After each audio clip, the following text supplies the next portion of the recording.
Malcolm Flex is a former MMA fighter and Substack columnist. So it's crazy here. You can't get to work on these subways, Malcolm. People don't even know the details of the story. Why do you think this is playing out in this particular way? Honestly, if you're asking me, I think that the media loves the confusion. They feed off of calling anything outside of their narrative disinformation while, feeding you pretty much something that doesn't actually tell you the whole story, but, just leaves you more confused, but too confused to ask questions or dig into the details. That lovely intro you gave, 90% of the people who even heard about Jordan Neely probably don't know the half of it. That's a really long rap sheet.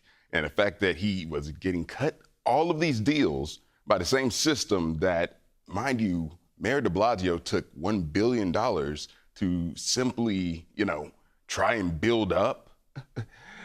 That's horrible. If that's as good as this system does, that it just cuts this guy out on the street and lets him, go be a danger to himself and other people. Whew, I don't know who would want that New York policy, but hey, that's the media for you though. They're not going to tell you that. Well, the New Yorkers keep voting for the same stupid policies that make everybody less safe.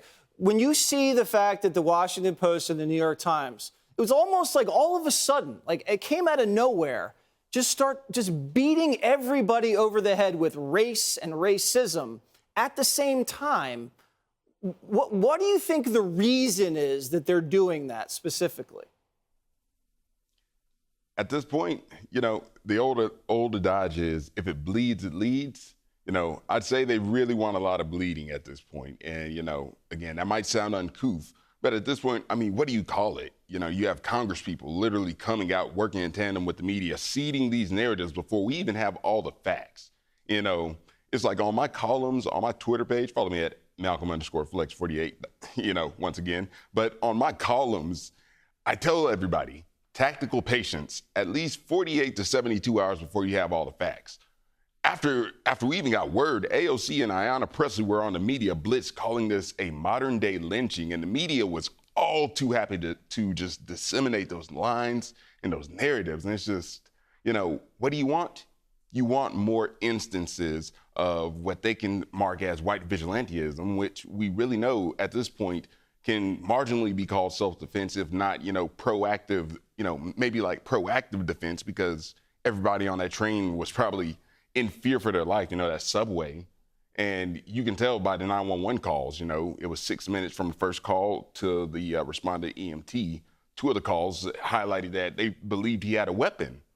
Yet the media will never tell you that because, again, they want people to be doing what they're doing right there on subways, getting on subway trains, getting in the faces of police officers. They love that. As a trained fighter, when you saw the chokehold, how did you see that?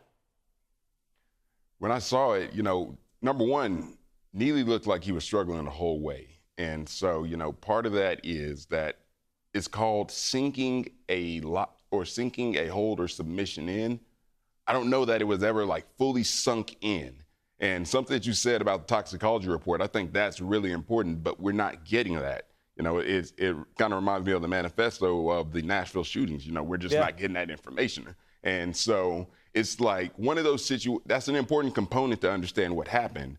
But then we also have, important independent journalism and reporting, thanks to Twitter, that pretty much showed that even after this incident, they, Penny, he had him in a recovery position on the side, and the people on the train car were trying to reassure Penny, and he looked devastated. Yeah, that's not what murderers do. They don't try to help the guy up and clear his airways after that. All right, Malcolm, thanks very much. Everybody go check out his Substack. Hi, everyone. I'm Brian Kilmeade. I want you to do me a favor. I want you to click to subscribe to the Fox News YouTube page. This is the only way that I know for sure that you're not going to miss any great commentary, any great news bites, any great interviews coming your way on Fox. You can get it all here on YouTube. So subscribe right now.